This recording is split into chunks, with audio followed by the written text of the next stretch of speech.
สวัสดีทุกคนนะครับผมขอต้อนรับทุกคนเข้าสู่เปิดจอรอเรียนแล้วเราอยู่กับ New The Series EP ที่2เนี่ยผมเรามาดูกันต่อดีกว่าว่าเรื่องราวจะเป็นยังไงแล้วก็เดี๋ยวเรามาพูดคุยแล้วก็รีแคปกันตอนท้ายนะผมไป let's go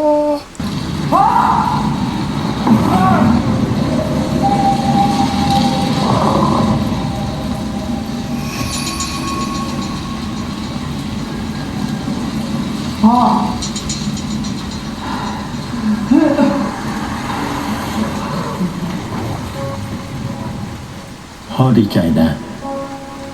ที่ลูกได้บรรจุเป็นตำรวจแล้วเจมเป็นคนใจร้อนแต่มันทำให้เจมมีความกล้าเมื่อกอดคนอื่น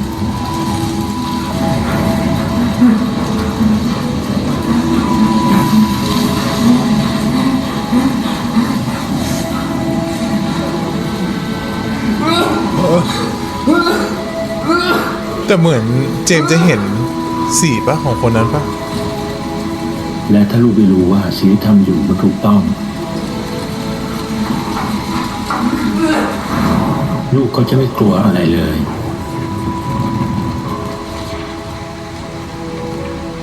เจมเป็นแบบนี้แหละดีที่สุดแล้วมันคือการบรรยายสิ่งที่เราได้เห็นนะ พ่อ เนาะ ภู ว่า มิใจในตัวลูกนะ ที่เราเห็นเจมส์ใน EP แรกอะมันคือสิ่งนี้เลย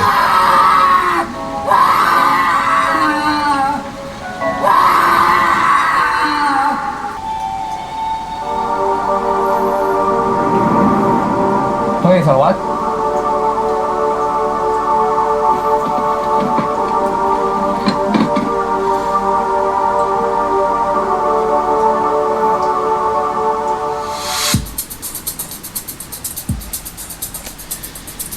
เจอไหมหวายไม่หรอกมั้งมัน เจอไหมสิ่งที่คุณตามหา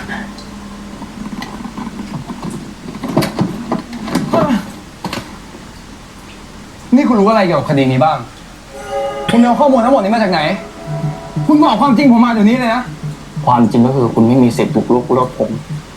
หรืออยากให้ผมสอบวินัยคุณ ถ้าคุณจะมาพูดเรื่องวินัยเฮียอะไรเนี่ย คุณแม่งก็ไม่ได้มีไปมากกว่าผมหรอก โอ้โอ้ ผมขอเตือนคุณไว้เลยนะ ถ้าอยากทำงานด้วยกันดีๆอย่าล้ำเส้นอยู่ดี โอ้ไปเลย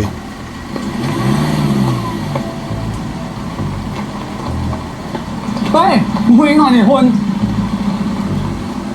โดยคดีฆาตกรรมนักศึกษาสาวอย่างอุกอาจภายในมอชื่อดังผู้ต้องสงสัยคือแฟนหนุ่มของนักศึกษาที่คาดว่าลงมือก่อเหตุ เพราะเรื่องชู้สาว อุ้ย ทางด้านตำรวจยังคงเดินหน้า ดูเหรอ หาพยานต่อไป มันเกิดอะไรขึ้นคะ คือผมไม่รู้ว่ามันคือตัวอะไรครับ แต่มันไม่ใช่คนแน่ๆอะพี่ แล้วตอนนั้นผมทะเลาะกับมินอยู่แล้วอยู่ดีๆมินก็หายไปเลย แล้วหันไปอีกทีมันก็ฆ่ามินอย่างนั้นนะแล้วมันหันมาเหมือนจะฆ่ามันด้วยอะพี่แล้วหลังจากนั้นหายไปแล้วรอยคอที่มินมันรอยแผลดูไม่ใช่ฝีมือมนุษย์จริงๆนะหนูใช่พี่หนูที่เขาพูดถึงกันในเน็ตอะพี่ มันต้องเป็นฝีมือของหนูแน่เลยพี่หนูเชี่ยอะไรของหนูวะหนูไม่มีอยู่จริงหรอกคุณบอกหนูเลย น้องไม่เชื่อเนอะ แต่ที่มีอยู่จริงคือฆาตกรพี่ผมรู้แล้วว่ามันเชื่อยากมากพี่แต่ผมไม่ได้โกหกจริงนะพี่เชื่อผมเถอะพี่เชื่อแค่ในสิ่งที่ตาพี่เห็นว่าน้องแล้วพี่ก็เห็นว่าน้องมันโกหกอยู่พูดความจริงออกมาได้แล้ว อ๋อสีแดงคือโกหกเหรอ พี่จีไอ้มิ้นมันตายเพราะอะไรอ่ะแล้วปิงมันฆ่ามิ้นจริงเหรอมิ้นกลับบ้านไปก่อนที่นี่ไม่ใช่ที่เดินเล่นพาเพื่อนๆกลับบ้านด้วยเฮ้ยพี่จีเห็นใจเพื่อนผมหน่อยดิวะเห็นใจไปแล้วช่วยอะไรได้เชิญครับยิงลูกอะไรของพี่วะ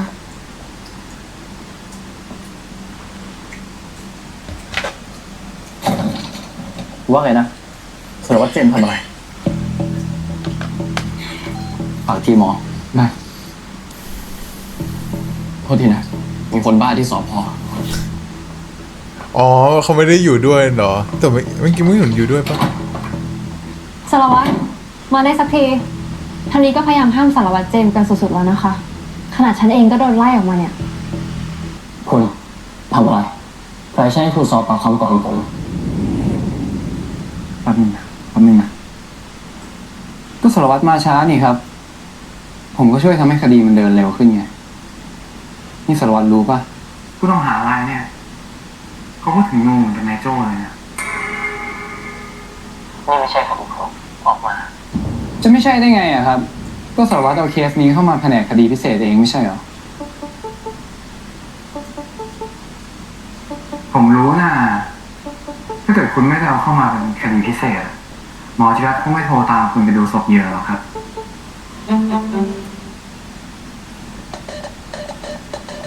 นี่น้องรู้ปะเวลาเขาสอบปากคำอ่ะเขามีวิธีทรมานให้คนพูดออกมาด้วยนะ มันไม่ผิดกฎหมายอ่ะพี่ อยู่ต่างจังหวัดแบบเนี้ยกฎหมายทำอะไรได้ แล้วอีกอย่างนะ เราก็ไม่ได้พูดความจริงกับพี่นี่ พี่ต้องแคร์ด้วยเหรอ แต่ผมพูดความจริงจริง ๆ นะครับคือผมไม่ได้ทำอะไรมิ้นเลยอ่ะ คนที่น้องต้องกลัวจริงๆอ่ะไม่ใช่พี่หรอก นี่ คนข้างหลังกระจกพลวัตเคนน่ากลัวกว่าพี่10 เท่า เอาเลยเริ่มเลย เห็นรอยแผลตรงนี้ปะเห็นปะ เห็นไหมครับ ดี พี่โดนสารวัตรเคนซัดมา แค่เพราะว่าพี่ไปกวนตีนเขามันนับภาษาอะไรกับเด็กอย่างเราฮะ เพื่อกันโรลเพย์เปิดปากเหยื่อเปิดปากผู้ต้องหาผู้ต้องสงสัย เขาเป็นคนที่ไม่ค่อยสูงสิงกับใคร อัธยาศัยไม่ดีเดาอารมณ์ไม่ได้ จะพยายามดูยังไง ก็ไม่มีทางดูออก แถมยังไร้อารมณ์ ไร้หัวใจ ไร้ความรู้สึก เขาไม่มานั่งเมตตาน้องเหมือนพี่เดียวเลยนี่ให้โอกาสสุดท้าย จะบอกความจริงกับพี่มา หรือว่าให้พี่ตามสารวัตรเคนเข้ามาดี เข้าใจแล้วครับผมขอมือถือผมได้ไหมพี่ คือ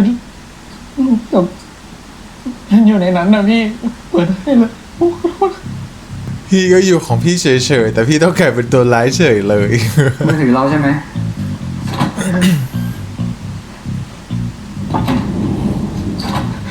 เนี่ยมือถือเรามาพอดีเลย มาพร้อมกับสารวัตรเคน แล้วก็ขอแนะนำให้รู้จักนะครับ คนนี้คือสารวัตรเคน ไหนพี่บอกว่าจะไม่เอาสารวัตรเคนเข้ามาเลยพี่ ไม่ดูอะไร อัลบั้มซ่อนรูปลับครับ เอามานี่รหัสอะไร 5-6 ตัวครับ 5-6 ตัว อ่านง่ายมาก เชี่ยคลิปโป๊คลิปนี่หมายความว่าไง เรื่องที่ผมโกหกก็คือ ผมขู่จะแบล็กเมย์มิ้นท์พี่แต่เรื่องนี้เหลือผมพูดจริงหมดเลยนะพี่ปล่อยผมเถอะขอโทษ นั่นก็แปลว่ามีสิทธิ์ที่คนร้ายตัวจริงๆลอยนวลอยู่ คุณก็สืบพยานแล้วก็หาหลักฐานเพิ่ม ผมคงร่วมงานกับคนที่ผมไม่เชื่อใจไม่ได้หรอกนะครับ ผมก็เหมือนกันครับ ก็ดีครับ ผมมีวิธีสืบในแบบของผม ไม่น่าจะต้องขอความช่วยเหลืออะไรจากคุณ งั้นหลังจากเนี้ยเราต่างคนต่างสืบกันดีกว่านะครับ เอ้าสุดท้ายมันก็ต้องมาที่เดียวกันอยู่ดีปะพนินเรนมินท์ชื่ พี่ อ น้ ที อง หรือดีอะให้ฟังถึงเหตุการณ์ในวันนั้นหน่อยได้ไหมคะ วันนั้นพวกหนูนั่งคุยกันเรื่อยเปื่อยอะค่ะ ทีนี้มินมันก็เดินเข้ามาดูเหมือนว่าจะเลิกกับปิง มันก็มาบ่นๆเขาว่าช่วงนี้ทะเลาะกันอยู่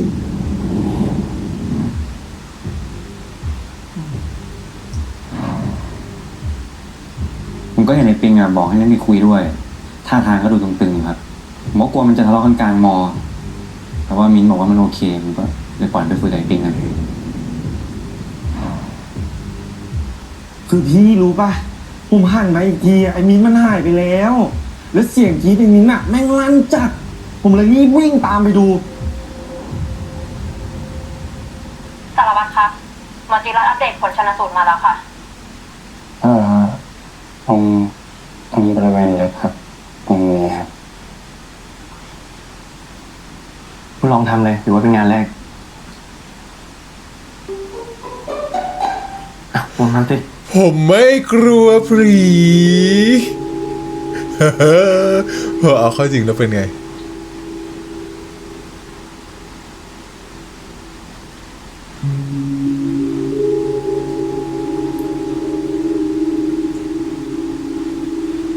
โอเค ได้อยู่ใช่ปะ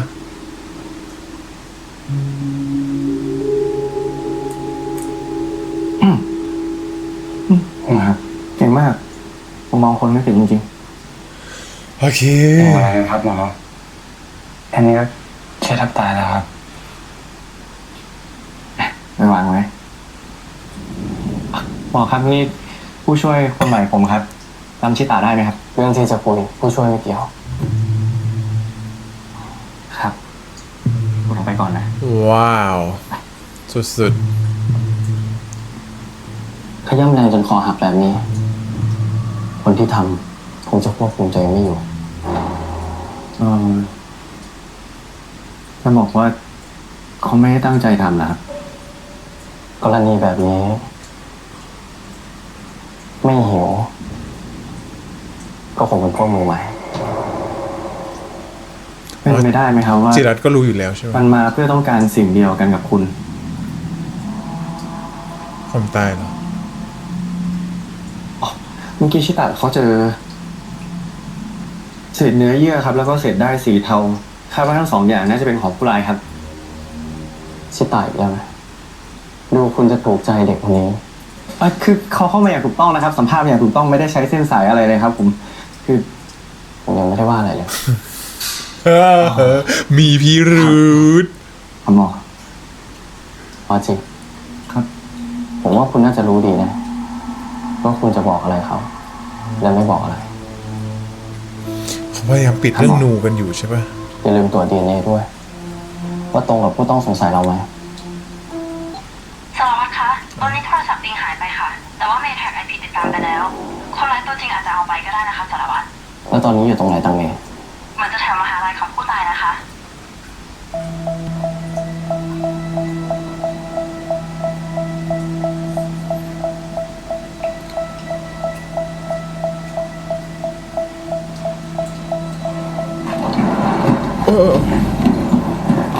คุณเอาโทรศัพท์ของกลางมาละผมบอกคุณแล้วใช่ไหมว่าผมจะสืบในแบบของผมอ่ะคุณอย่าเข้ามาขวางได้ปะคุณเอาโทรศัพท์มา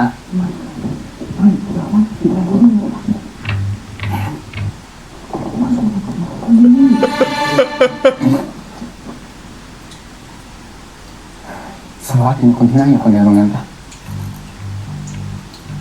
ผมคาดว่าคนนั้นอ่ะคืออิง จะสามารถเคย พยานในที่เกิดเหตุอะ สอบ เล่าว่าพวกเขาเป็นเพื่อนกัน ที่น่าแปลกคือในรู้ปะตอนที่พบศพอะอิงกับแม่อยู่ตรงนั้นด้วย ผมไม่คิดว่ามันมีความเป็นไปได้สูงมาก ที่อิงจะเป็นคนร้ายในคดีนี้สารวัตร ไปแล้ว เดี๋ยวผมเอาอะไรให้ดู ไปแล้ว ผมได้ที่ผมต้องการมาแล้วคุณจะทำอะไรก็ทำเฮ้ยสารวัตรไม่ทำงี้วะ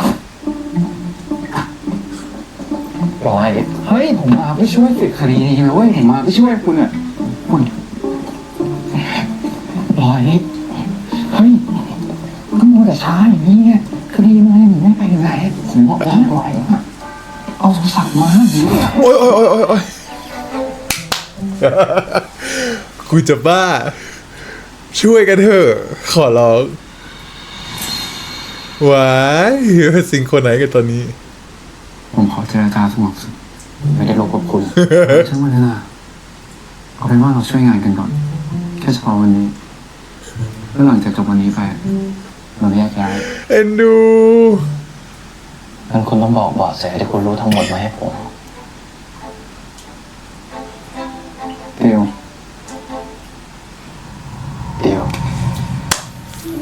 เราก็จะได้รู้ว่าจริงๆเราเข้ากันได้ดีมากกว่าที่เราคิดอีกไว้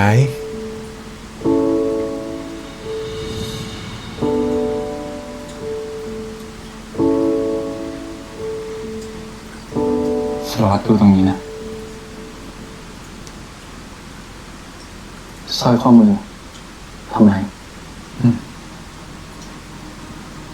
น่าสารวัตรดูคลิปนี้นะ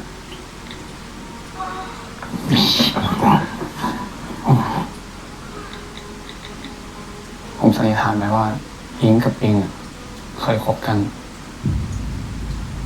แรงจูงใจอะ ไม่แน่นะอิงเองก็อาจจะยังหึงหวงนายปิงอยู่ แล้วพอนายปิงมาขอคืนดีกับมิ้นท์ที่เป็นเพื่อนกลุ่มเดียวกัน ก็เลยเกิดความอิจฉาแล้วก็ลงมือก่อเหตุ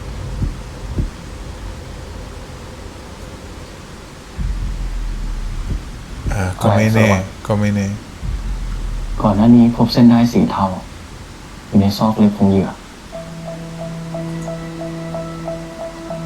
สารวัตรผมคิดแผนดีๆออกแล้ว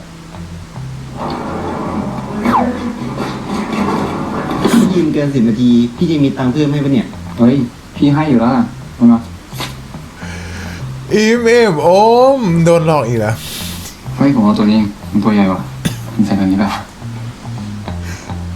เดี๋ยวก็โดนต้มกันหมด หันไปดิ หรือสารวัตรจีมนะ คุณเบียร์ขยับไปหน่อย คุณชอบอยากเกลียดผมมากหรอ ขยับไปหน่อย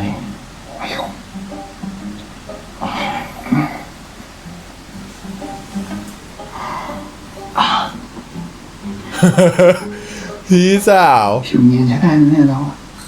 ชีวิตนี้คุณเคยต่อสู้มาเนี่ยฮะไม่ผิวเนียนนะคุณเนาะ เสื้อไปเลย จะมาอายอะไรคุณก็เป็นตำรวจเหมือนกันนะคุณคิดว่าผมอยากดูคุณแค่ผ้ามากเลยเหรอ ไม่แต่เราไม่ได้อยู่กัน2 คนไงตอนเนี้ย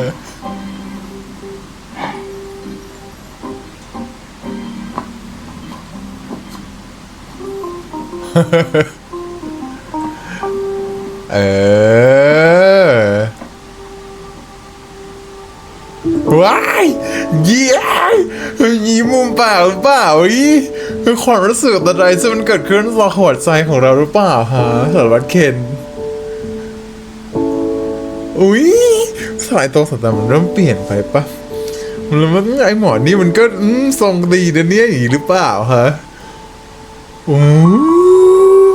กูอะไรกูจะตาย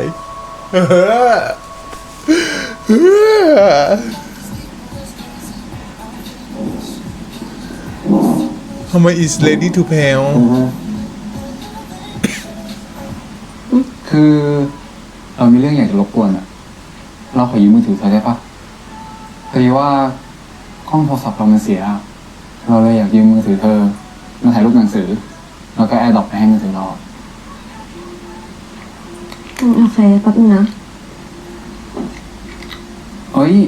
ชิ้นนี้คือชิ้นที่เราเรียนเหมือนกันเลยอะเนี่ยแหละ อันนี้แหละที่เราจะถ่าย อ่ะ เฮ้ยเธอ เราเผลอไปกดปลดล็อกว่ะเธอช่วยปลดล็อกให้ได้ปะ เชดจำรหัส ขอบคุณนะ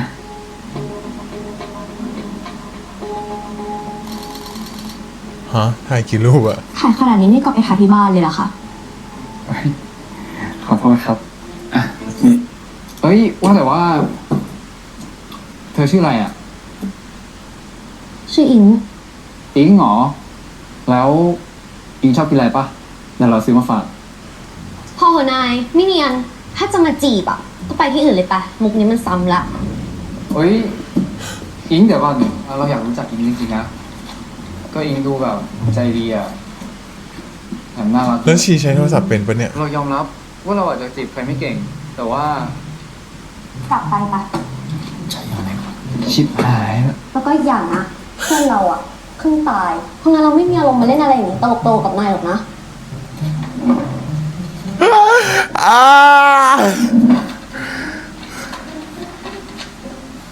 วายชอบคนนี้เหรอ ขอบคุณมากเลยนะคะไว้เจอกันใหม่นะคะ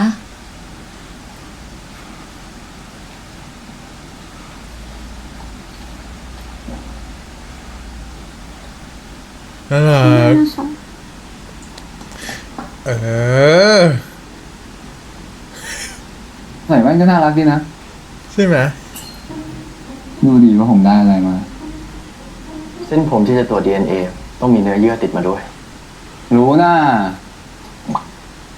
ผมเช็คแล้วยังมีอยู่ ว่าแต่นะทำไมสารวัตรโลเทคจังเลยอะครับ นี่เราเกือบต้องกลับบ้านมือเปล่าแล้วนะ มันใช้ยังไงอะ ใช้อะไร เนี่ยนะ ครับ คุณอยากได้โทรศัพท์แบบนี้ ใช้ยังไงเหรอ คุณลุง200 ปี เขาเรียกว่าสมาร์ทโฟนครับสารวัตรมันสามารถถ่ายรูปได้ด้วยนะเนี่ยสารวัตรเข้ามาดูใกล้ๆดิ เอาผู้เฒ่าคนนี้ไป เอ็นดู มานี่ก่อน ผมมีอะไรจะให้ ซื้อโทรศัพท์ให้เหรอ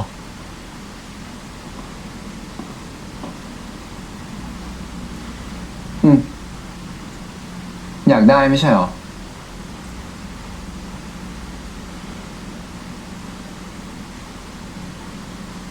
ว้าย ผมเปิดเบอร์ใหม่เป็น eSIM ให้คุณไปก่อนนะ เพราะผมไม่รู้ว่าซิมที่คุณใช้อยู่อ่ะ เป็นนาโนซิมหรือเปล่า ถ้าเกิดว่ามีเวลาก็ไปเปลี่ยนแล้วเอามาใส่เครื่องนี้นะครับ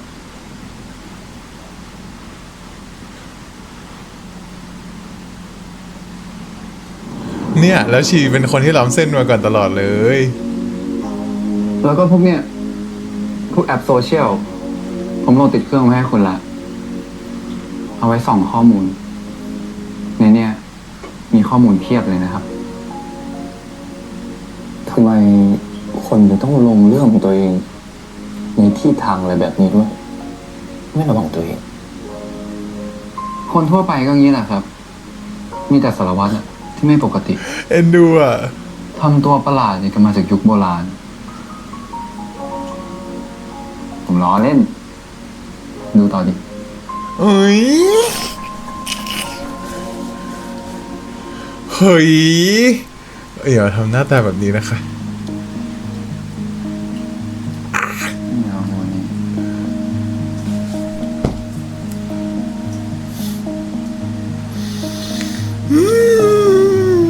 ในหมอนี่ รูปคู่บออุ้ย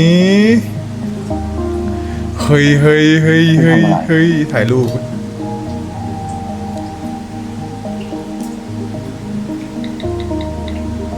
เฮ้ยทำอะไรอ่ะ ใส่รูปตรงเบอ ผ ร์ ม เหร ก็ อ จะเก็บข้อมูลต่างๆ ให้คุณไงครับ หรือว่าคุณอยากเอาไปทำเองอะ อ๋อ สารวัตรทำอะไรเนี่ย ปิดดิ ปิด ปิด ยังไง ไม่ใช่ปิดอย่างนั้นผมงอก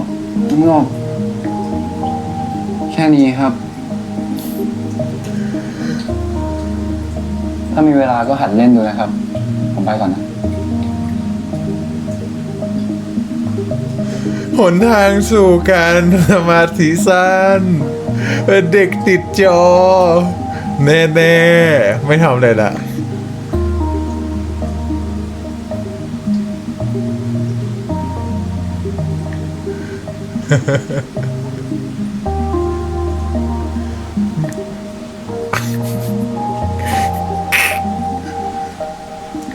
เรามันคนยุคโบราณอะเนาะแล้วก็จะตื่นเต้น DNA จากเส้นผมของเรือเนี่ยเราไม่ได้ตรวจที่เส้นผมนะ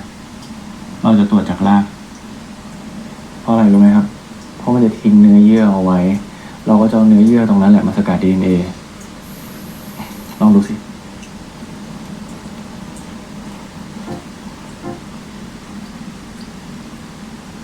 ไม่ดึงผมเขาเหรอ เข้ามาได้ครับ พี่หมอคะผลตรวจค่ะ อุ๊ย ขอบคุณครับ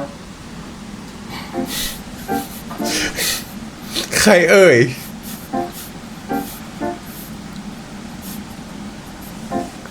ใครคะ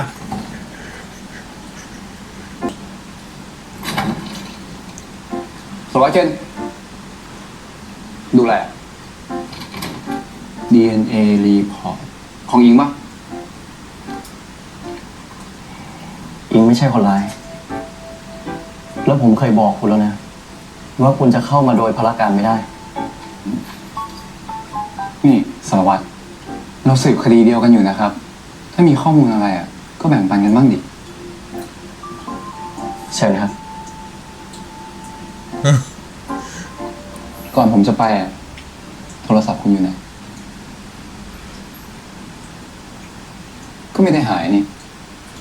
ไม่รับ ทีหลังอ่ะหัดใช้บ้างนะครับ อ๋อ ผมจะได้ไม่ต้องถอมาถึงที่นี่ รับทราบไหม เชิญครับ ผมจะสืบคดีต่อละ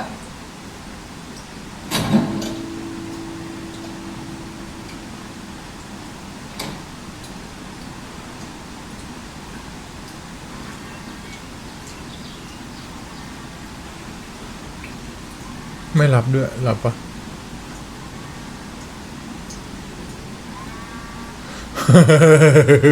ว่าละ สารวัตร สวัสดีเจียมสุดหรอ ไม่รับหรือรับไม่ได้ รับไม่เป็น จะไม่รับสายกันสักหน่อยเหรอครับ คุณรู้ได้ไงว่าผมอยู่นี่ เขาเรียกว่าไฟล์ไมล์เทคโนโลยีอ่ะรู้จักปะ เคนเจม เฮ้ย โอ้ยอย่า สารวัตรให้โอกาสมันสักหน่อยสิ ผมอะนะ ก็นึกว่าสารวัตรแอบมาสืบอะไรคนเดียวซะอีกว่าแต่ว่า ที่นี่มีอะไรอ่ะ สวยดีนะ ผมมาพักเฉย ฟิลแบบ พวกหมอเวลาเขาจ้องเลือดสีแดงนานๆ ก็เลยต้องมาดูอะไรเขียวๆอย่างเงี้ยปะ ๆ ผมตาบอดสีแดง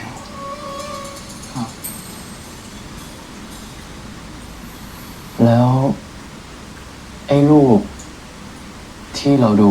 อยู่ที่ห้องสมุด มันดูยังไงล่ะ IG อะนะ ผมโหลดติดเครื่องไว้ให้คุณละ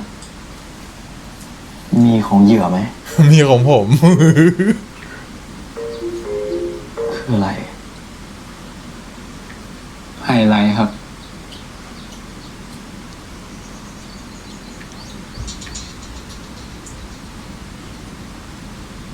สารวัตรยังมีคนหนึ่งที่เรายังไม่ได้สอบปากคำครับ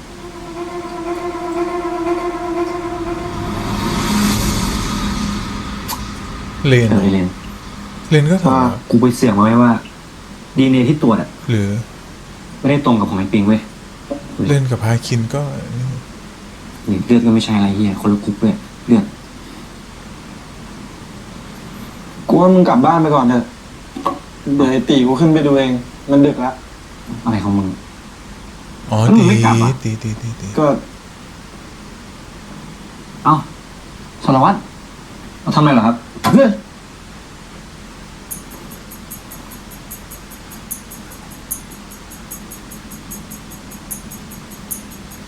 คนในรูปเนี่ยคือเพื่อนน้องปะ อ๋อ ตอนนี้เขาอยู่ที่ไหนไอ้ตีอ่ะทำไมอะสารวัตรมีอะไรเปล่า เราแค่อยากคุยด้วยนิดหน่อย นี่พี่สงสัยไอ้ตีมั้งเหรอครับ ผมว่าไอ้ตีมันไม่น่ามีอะไรนะครับ คือว่าตอนที่เกิดเรื่องมันก็อยู่แต่กับแฟนนะครับ แต่ยังไงอ่ะเราต้องสอบปากคำเขาเพิ่มเติมคือว่าเราจะได้อะไรเพิ่ม อ๋อ ได้ครับ แต่มันป่วยนะ เนี่ยมันนอนอยู่ จริงๆพวกผมจะมาเยี่ยมมัน แต่คนอย่างไอ้ตีเนี่ยนะ มันจะไปทำอะไรใครได้ผอมอย่างกระกุ้ง เขายังไม่ใช่คนร้ายอะไร เราแค่อยากคุยด้วย นี่ไง ไอ้ตี เนี่ย สารวัตรเขาถามหามึงเนี่ย ใครมี ใช่แน่ นี่ กูดีขึ้นแล้ว อ้าวแล้ว เฮ้ย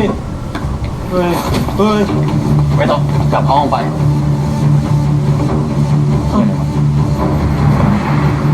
นูสิไงเป็นนู ฮ้ยอยู่ดิวะคุณรอดไปทางนั้นผมไปทางนี้เอง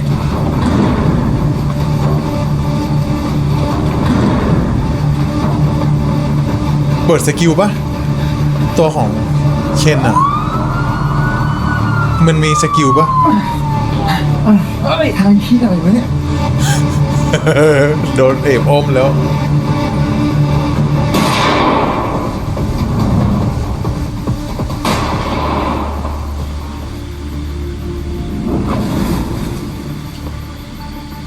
อ๋อ แต่ยิงได้นูไม่ตายอยู่แล้วนี่หว่า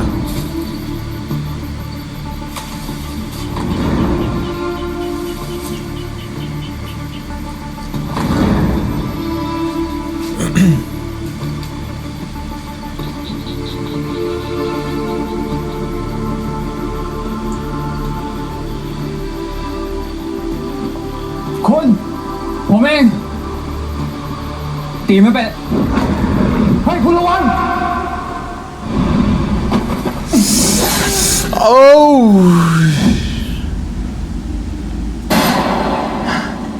ไม่ต้องห่วงผมรีบตามมันไป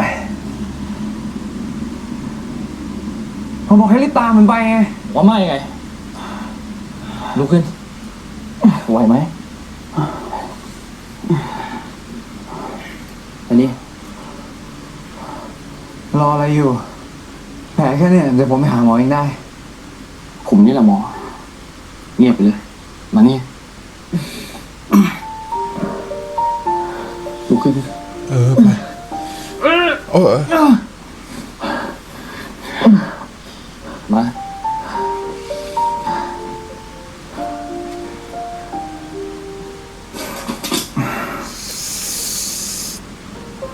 นิ่งๆ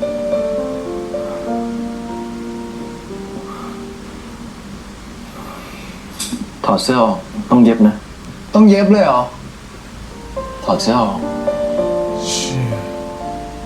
ถ้าไม่รีบถอดผมจะตัดนะ เอ้ยรอมันนี่สวัสดิ์ ไม่ช่วยด้วย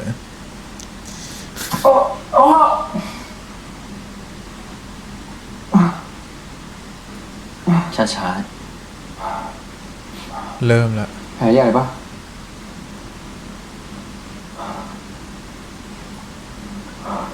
ๆนิ่งๆนะ แล้วสารวัตรเคนไม่เคยล้ำเส้นเลยนะเย็บสดโดยที่ไม่ฉีดยาชาด้วยเหรอ โอ้ my ไม่เจ็บ god หรอกอยู่เฉยๆเดี๋ยวก็ชิน โอ้ชิต ทำไมสารวัตรไม่พาผมไปหาหมอ ก็ผมบอกคุณแล้วไงว่าผมนี่แหละหมอ โอ้มันเป็น แล้วคุณจะมาช่วยผมทำไมไม่ตามมันไป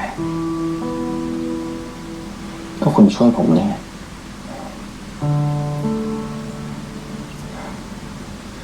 สารวัตรรู้ปะนี่เป็นครั้งแรกเลย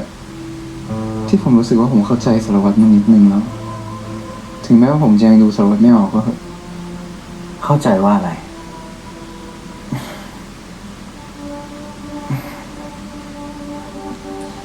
ไม่รู้ดิ คนเขาบอกกันว่าคุณอะใจร้าย เย็นชา เห็นใจใครไม่เป็น ผมไม่สนหรอกนะว่าใครจะว่ายังไง แต่ตอนที่อยู่ห้องสอบสวนคุณก็ใช่ย่อยนะ แต่เราก็เป็นคู่หูที่เข้าขากันมากกว่าที่คิดนะคุณว่าปะ จิรายุ พ่อคุณเหรอ ที่คุณตามหาคนร้ายคดีเพลิงไหม้เพราะอยากแก้แค้นนั้นเหรอ ใช่ ผมอยากแก้แค้น ผมคิดว่าอะไรก็ตามที่ฆ่าพ่อผมอะมันไม่ใช่มนุษย์ เหมือนกับไอ้ตีที่เราเจอวันนี้ เรียบร้อย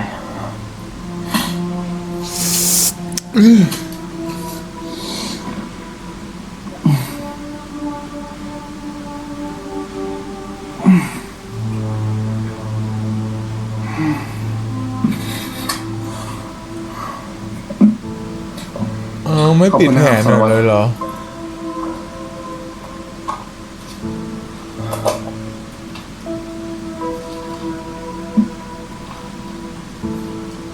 ารวัตรอะไรติดปาก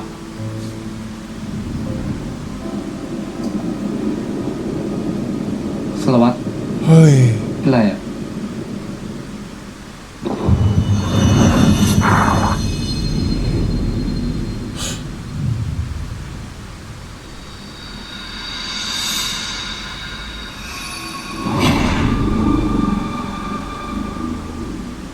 เฮ้ย เริ่มเห็นสีแล้ว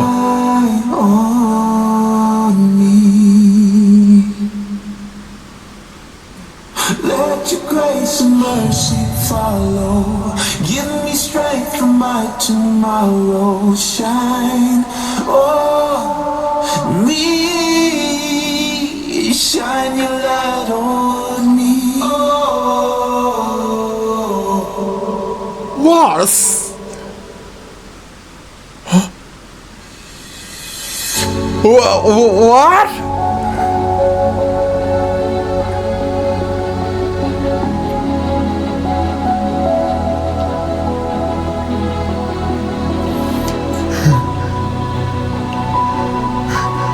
มันเกิดการ activate กันอย่างนี้เลยหรือ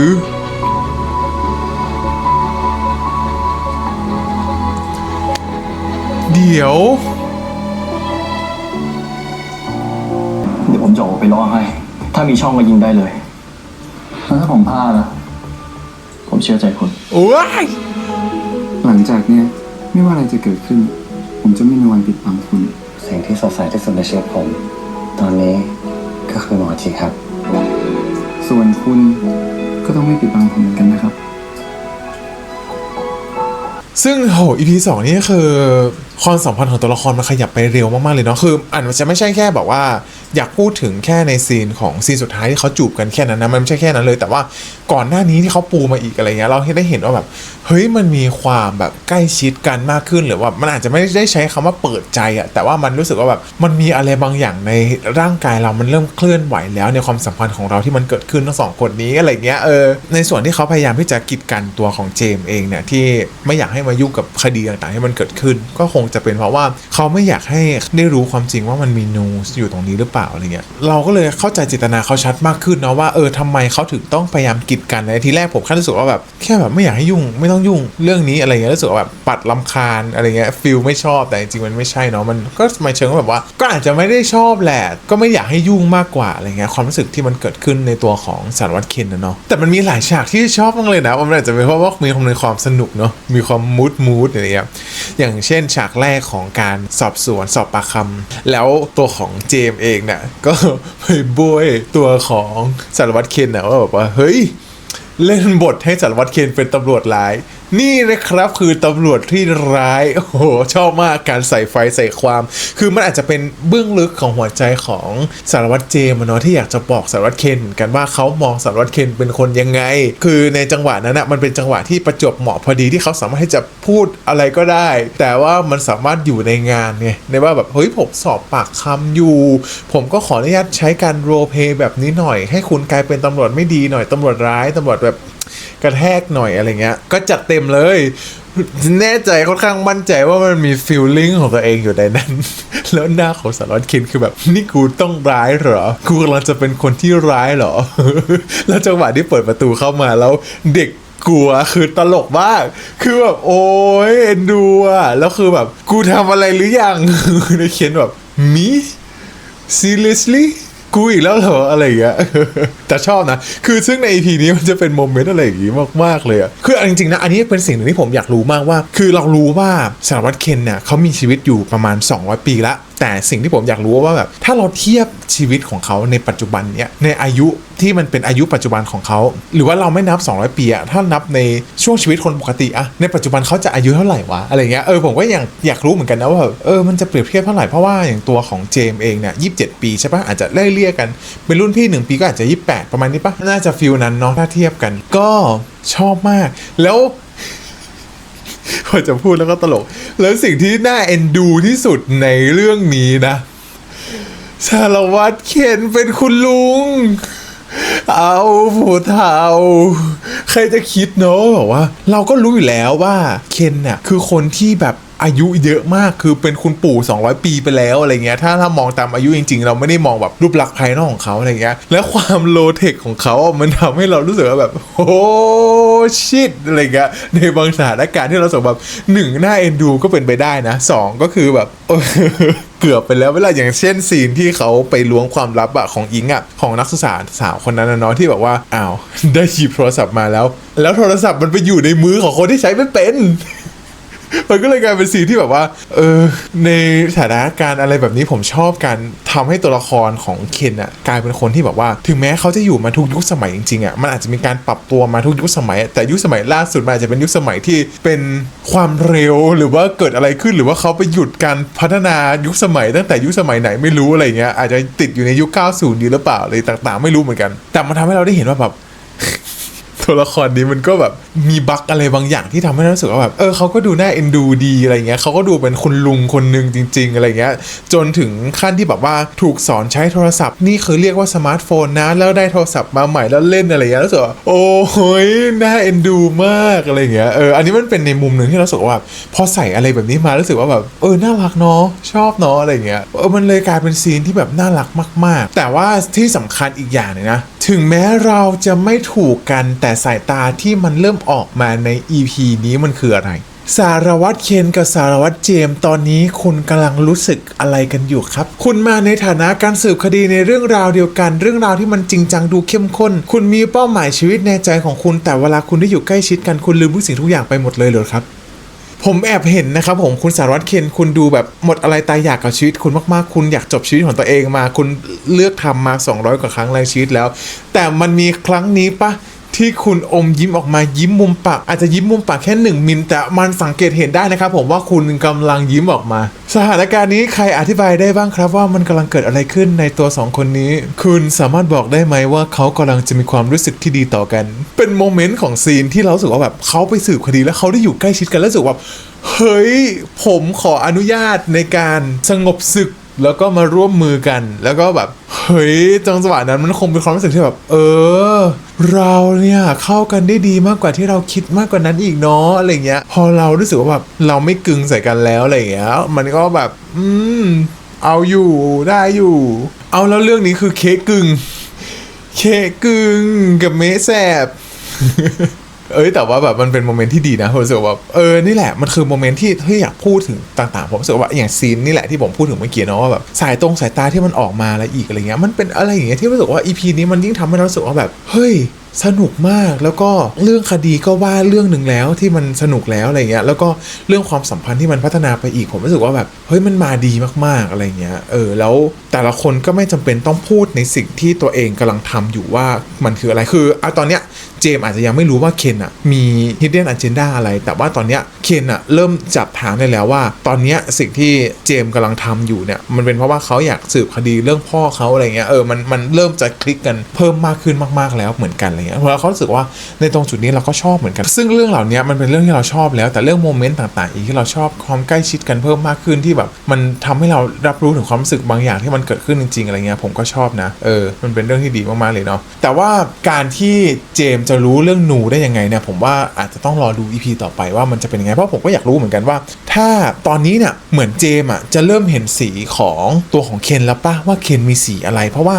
สีของนูเนี่ยมันจะดูแตกต่างจากคนอื่นๆป่ะเพราะว่าด้วยสีที่เจมเคยเห็นของคนอื่นเนี่ยมันจะเป็นสีที่ระบุได้เลยว่าคนนั้นคือสีอะไรแต่สำหรับนูแล้วเนี่ยมันคือสีที่มันมีความเป็นแบบมีหลายเฉดมากขึ้นในตรงจุดนั้นอะไรเงี้ยฉันว่าเมื่อมันมีประกายเฉดที่มันส่องแสงออกมาจากตัวของเคนแล้วเนี่ยข้อสังเกตนี้อาจจะทำให้ตัวของเจมเองอาจจะเริ่มอยากสนใจในตัวของเคนมากขึ้นหรือเปล่าการพุ่งเข้าจูบหากันเนี่ยมันก็ยังไม่รู้เนาะว่ามันด้วยเหตุผลอะไรบ้างอะไรเงี้ยแต่ว่ามันก็มีการตอบรับผมก็ไม่รู้ว่ามันจะเกิดอะไรขึ้นต่อไปอีกจูบนี้มันคือการ activate อะไรบางอย่างหรือเปล่าเราก็ไม่รู้เนาะเราก็คงต้องรอดูต่อไปแต่อยากพูดถึงซีนจูบอีกเล็กน้อยว่าแบบด้วยความที่เคนเป็นนูเนาะมันก็เหมือนคล้ายๆกับถูก activate เพราะว่ามันถูกเลือดป้ายตรงหน้าเลยอะไรเงี้ยมันอาจจะไปโดนจุดอะไรสักอย่างที่มันทำให้สัญชาตญาณนูมันเกิดขึ้นมาต่างๆอะไรเงี้ยแล้วมันก็เลยกลายเป็นว่าเฮ้ย แล้วการที่พี่พุ่งไปจูบเขามันคืออะไร มันคือความรู้สึกอะไรที่ไม่รู้ว่ามันไปแตะทัชความรู้สึกอะไรคือตอนนี้อยากรู้ความรู้สึกของเคนมากเลยว่าเมื่อถูก activate ความเป็นนูของเขาแล้วเนี่ยแล้วการพุ่งไปจูบเขาเนี่ยมันคือการเก็บเลือดที่มันติดอยู่ตรงตัวของปากของเจมส์หรือเปล่ามันแค่นั้นหรือเปล่าแต่การที่เจมส์พุ่งเข้าไปอีกเนี่ยอันนี้คือในมุมเจมส์อาจจะแค่คิดว่าแบบเฮ้ยพี่มาเหรองั้นผมก็ไปอย่างนี้หรือเปล่าแต่ในหมวดของคุณเคนนะเขาอาจจะไม่เป็นอย่างนั้นหรือเปล่าคือเอาจริงๆมันจบในรู้สึกว่าคนนึงเนี่ยกำลังจูบในเรื่องของความรู้สึกอีกคนนึงกำลังจูบในสัญชาตญาณของตัวเองหรือเปล่าอะไรอย่างนี้ก็อาจจะต้องรอดูต่อไปเนาะว่ามันจะเป็นยังไงต่อก็ EP นี้ก็ถือว่าแบบสนุกมากสนุกอยากดู EP ต่อไปแล้วนะผมว่ามันจะเป็นยังไงเนาะและที่สำคัญ EP ต่อไปเราจะได้เห็นเนาะว่าเขาจะไปดูโคมแดงอ่ะซึ่งมันมีสิ่งหนึ่งที่ตัวของเคนพูดไว้เนาะเคนตาบอดสีแดงเราอยากรู้เลยว่าซีนนั้นอ่ะมันจะเป็นยังไงอ่ะเพราะว่า EP ต่อไปมันคือการที่เขาจะพากันไปดูโคมเนาะแล้วโคมไฟมันเป็นสีแดงแล้วเขาตาบอดคนตาบอดสีแดงอ่ะจะเห็นโคมไฟตรงนั้นเป็นสีอะไรอันนี้คือสิ่งที่รู้สึกว่าน่าสนใจมากๆแล้วก็อยากเห็นมากๆว่ามันจะถูก represent ออกมาเป็นยังไงคือคิดว่าแบบแค่พูดถึงก็รู้สึกเหมือนจะขนลุกแล้วแต่ว่าแบบอยากเห็นเหมือนกันว่าตัวละครอย่างเจมส์เองที่พาเคนไปดูเนี่ยมันจะเกิดอะไรขึ้นบ้างอันนี้ก็รอดูต่อไปก็แล้วกันใน EP นี้ประมาณนี้ก็แล้วกันทุกคนดูแล้วเป็นยังไงบ้างก็สามารถที่จะคอมเมนต์พูดคุยบอกกันได้นะครับผมสำหรับผมก็ประมาณนี้นะครับผมแล้วก็เดี๋ยวเราไว้เจอกันใหม่ใน EP ต่อไป EP นี้ขอลาทุกคนไปก่อนนะครับสวัสดีครับบ๊ายบาย